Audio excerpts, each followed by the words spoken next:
Hello to all, welcome to my YouTube channel. आप सबका स्वागत है मेरे इस यूट्यूब चैनल पर।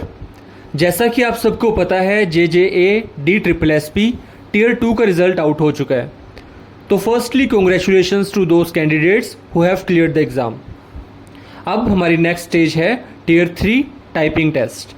अब इस स्टेज को भी हमने अच्छे से परफॉर्म करना है, अच्छे से प्रैक्टिस करनी है, जिससे हमारी परफॉर्मेंस अच्छी आए।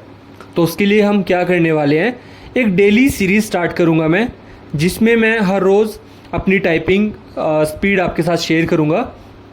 अब इसका पर्पज़ ये रहेगा कि एक तो कंसिस्टेंसी मेंटेन रहेगी, और दूसरा डेली हम अपनी स्पीड को एनालाइज करके क्या क्या कमी रह रही है और कैसे हम चीज़ें इंप्रूव करें, इन सब चीज़ों के ऊपर भी ध्यान रख के अपनी टाइपिंग को और बेटर कर सकते हैं।